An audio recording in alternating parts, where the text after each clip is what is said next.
broadcasting around the world. This is the Hard Asset Money Show. Your wealth, your money, your future. Serious talk about what's happening and how you profit. Hosted by Christian Briggs. Follow him on X at BMC_HAM. Live in 3, 2, 1. And next, the Congressional Budget Office says President Trump's tariffs will reduce the federal deficit by around $4 trillion over the next decade. Joining us to discuss it all is Christian Briggs, economist and CEO at Hard Asset Management. Christian, good to have you with us this Sunday. Parse this out for us. How did the agency reach its conclusion? Well, first of all, thanks for having me on the show. It's interesting because when they originally scored a lot of the things that President Trump was trying to get through from the BBB and other pieces of legislation kind of within it, they thought this could be a deficit increase.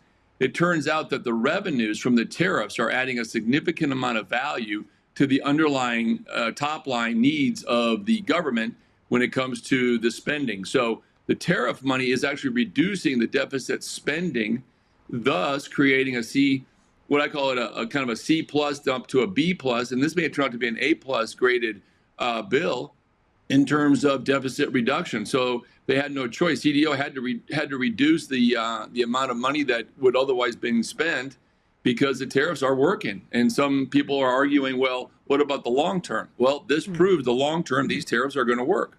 Okay, now considering legal challenges to the tariffs and the potential for changes to trade agreements, do you expect this $4 trillion number to remain the same? Well, that's a great question. Are the tariffs going to remain? We still got that legal argument coming up to the Supreme Court. The constitutionality of the tariffs, I think, will stand just because the president has the authority in times of needs, and this is a kind of a financial need.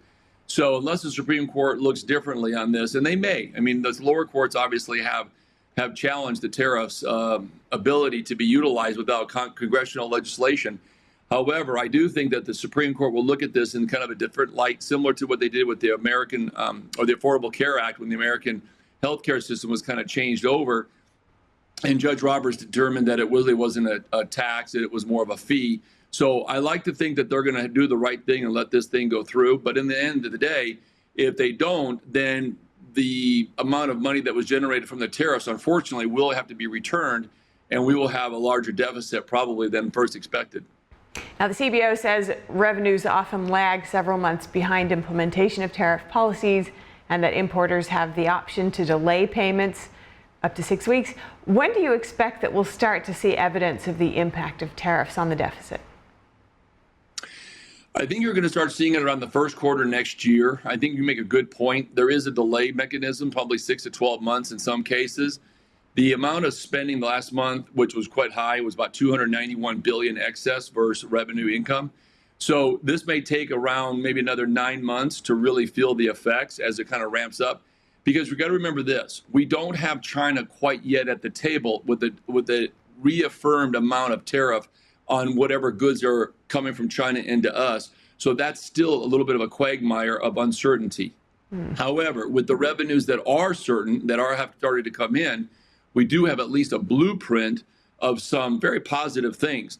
The question also has to be asked, will these become inflation-driven policies?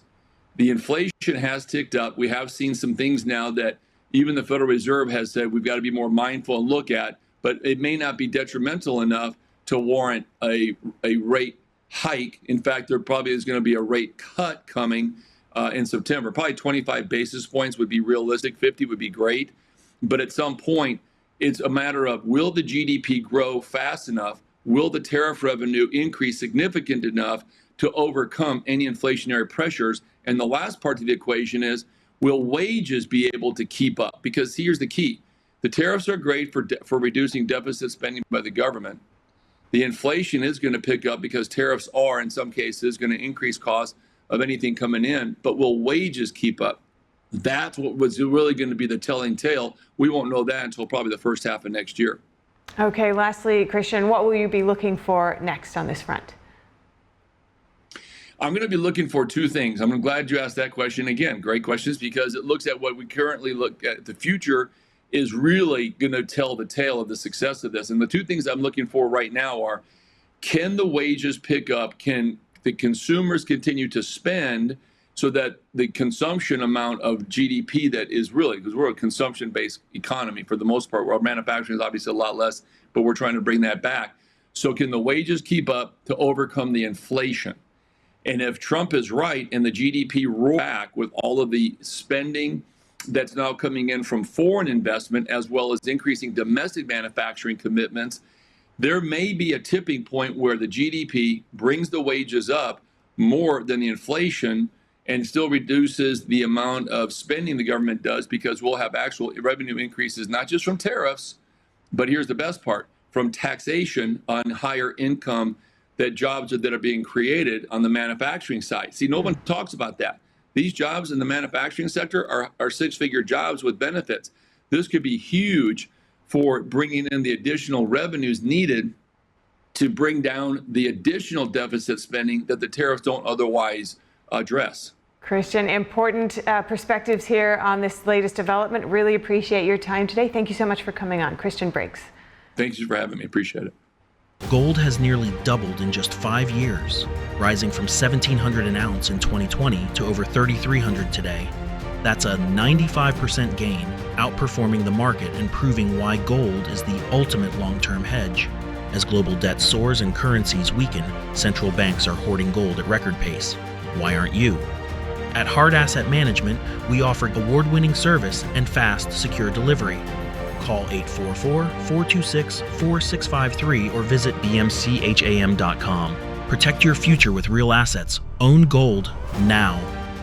Follow on X at BMC_HAM for all news and the latest developments.